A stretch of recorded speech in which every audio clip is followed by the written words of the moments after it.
오늘은 1월 8일 목요일 아침입니다. 함께 나눌 말씀은 요한일서 4장 7절부터 21절까지의 말씀이며 먼저 7절에서 11절 말씀 읽겠습니다. 사랑하는 자들아, 우리가 서로 사랑하자. 사랑은 하나님께 속한 것이니 사랑하는 자마다 하나님으로부터 나서 하나님을 알고 사랑하지 아니하는 자는 하나님을 알지 못하나니 이는 하나님은 사랑이심이라. 하나님의 사랑이 우리에게 이렇게 나타난 바 되었으니 하나님이 자기의 독생자를 세상에 보내심은 그로 말미암아 우리를 살리려 하심이라. 사랑은 여기 있으니 우리가 하나님을 사랑한 것이 아니요 하나님이 우리를 사랑하사 우리 죄를 속하기 위하여 화목제물로 그 아들을 보내셨음이라. 사랑하는 자들아, 하나님이 이같이 우리를 사랑하셨은즉 우리도 서로 사랑하는 것이 마땅하도다. 앞선 장에서 우리가 하나님의 자녀라는 사실을 증명하는 것은 우리가 서로 사랑하는 것이란 이야기를 했었습니다. 사도 요한은 다시 그 사실을 주지시키고 있습니다. 더불어 우리가 사랑할 수 있는 것은 하나님께서 우리에게 먼저 자신의 사랑을 우리에게 보여주시고 행하셨기 때문이라고 이야기하고 있습니다. 십자가에 자신의 아들을 내어주심이 가장 확실한 사랑의 증거였습니다. 12절에서 16절입니다. 어느 때나 하나님을 본 사람이 없으되 만일 우리가 서로 사랑하면 하나님이 우리 안에 거하시고 그의 사랑이 우리 안에 온전히 이루어지느니라. 그의 성령을 우리에게 주심으로 우리가 그 안에 거하고 그가 우리 안에 거하시는 줄을 아느니라. 아버지가 아들을 세상에 구주로 보내신 것을 우리가 보았고 또 증언하노니 누구든지 예수를 하나님의 아들이라 시인하면 하나님이 그의 안에 거하시고 그도 하나님 안에 거하느니라. 하나님이 우리를 사랑하시는 사랑을 우리가 알고 믿었노니 하나님은 사랑이시라. 사랑 안에 거하는 자는 하나님 안에 거하고 하나님도 그의 안에 거하시느니라. 대통령들이 타는 전용 비행기가 있습니다.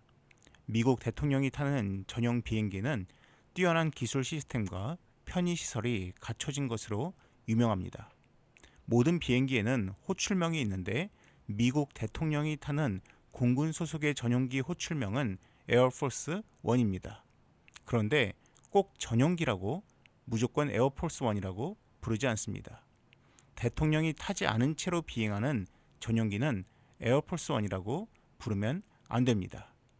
그렇다면 만약 미국 대통령이 전용기가 아닌 일반 공군 소속의 비행기를 타면 무엇이라고 부를까요?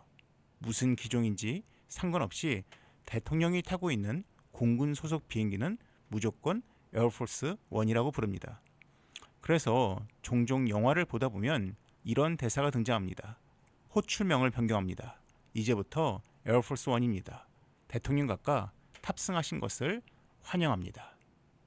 만약 육군 소속의 비행기를 미국 대통령이 탑승하면 아미 1, 해군 소속 비행기에 탑승하면 네이비 1이 됩니다. 종종 미국 대통령이 헬리콥터를 타고 이동하는 것을 볼 때가 있는데 그 헬리콥터는 해병대가 운영을 합니다. 그래서 마린 1이라고 부릅니다. 전용기 여부에 상관없이 비행기든 헬리콥터이든 대통령이 타면 무조건 1이란 호출 부호를 붙이는 겁니다. 교회의 건물이 아무리 화려하고 멋져도 그 안에 하나님이 계시지 않으면 그곳은 교회라 부를 수 없습니다. 하나님이 계셔야 교회가 되는 겁니다. 그리스도인도 마찬가지입니다. 우리 안에 성령님이 거하셔야 우리가 그리스도인이 되는 겁니다. 성령님이 거하기 위해서는 우리가 예수 그리스도가 하나님의 아들이심을 믿고 입으로 시인하면 되는 겁니다. 우리 안에 거하시는 성령님은 우리가 하나님의 뜻대로 살도록 이끄시면서 도우십니다.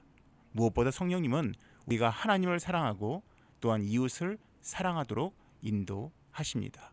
그러므로 성령님의 마음속에 거하시는 그리스도인이라면 사랑을 행할 수밖에 없으며 믿지 않는 사람들은 우리의 사랑하는 모습을 통해서 하나님을 볼 수 있다고 말하고 있습니다.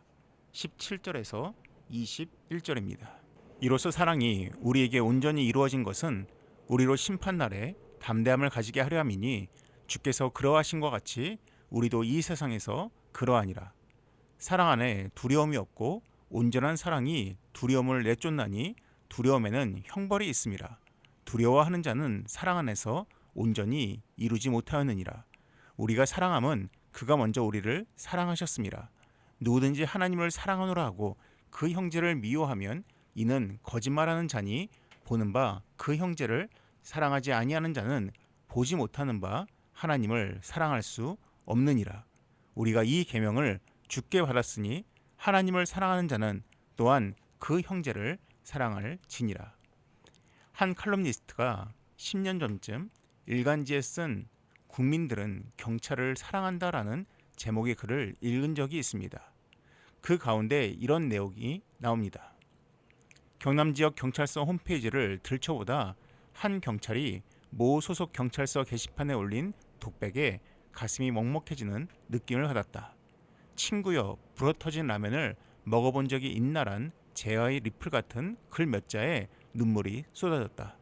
젊은 새내기 경찰이 관내 순찰을 반복하다 보니 저녁 먹을 시간이 없어 라면을 하나 끓였는데 먹기도 전에 출동이 반복돼 나중에 손가락 마디처럼 불어터진 라면을 먹으며 친구에게 독백을 늘어놓는 하소연이었는데 그 상황이 군에 근무하는 내 아들의 얼굴과 겹쳐져서 눈이 퉁퉁 붓도록 운 적이 있었다. 그 이튿날 빵과 케이크 음료수를 한 보따리를 구입해 그 경찰관이 근무하는 방범지구대에 익명으로 보낸 적이 있었다. 그러면서 말미에 이렇게 글을 마무리하였습니다. 늦은 밤 불어터진 라면을 먹으며 국민을 지키는 것은 타인이 아니라 우리의 자식들이요 친지인 경찰들이다. 설날에 수고하는 그분들에게 국민들 대다수는 당신들을 신뢰하고 사랑한다는 얘기를 전해주고 싶다. 한밤중 집을 가다가 순찰을 도는 경찰을 보면서 안도, 감사, 심지어 사랑의 눈길로 바라본 적이 있을 겁니다. 나를 보호해준다라는 믿음이 있기 때문입니다. 반면에 경찰을 보면서 두려움, 걱정, 근심이 드는 사람들이 있습니다. 범죄자들이며 두려워하는 이유는 그들에게 잡혔다가 벌을 받게 될까봐입니다. 하나님을 두려워하는 마음이 있다는 것은 하나님께 벌을 받을까 염려하는 마음이 있기 때문입니다. 하지만 하나님과 사랑을 나누는 자라면 하나님을 뵙는 것이 너무나 반갑고 기쁜 일일 것입니다. 성경이 우리에게 이야기합니다. 우리가 이 땅에서 하나님과 사귐이 있고 사랑이 있다면 훗날 주님을 배워도 담대함이 있을 것이더라고. 오늘 하루 우리 이웃을 사랑하고 또한 하나님을 사랑함을 통하여서 우리가 하나님을 뵙게 될 날 담대함을 가질 수 있는 우리가 되면 좋겠습니다. 기도하겠습니다. 하나님, 우리 안에 성령님의 계심을 우리가 잊지 않게 하시고 참으로 우리를 돌보시며 우리와 함께 하시는 그 하나님을 깊이 사랑하며 동시에 우리 이웃을 사랑할 수 있는 우리가 되게 하여 주시옵소서. 이 모든 말씀 예수님의 이름으로 기도드립니다. 아멘. 이어서 화면에 보이는 기도의 제목으로 함께 기도하시기 바랍니다.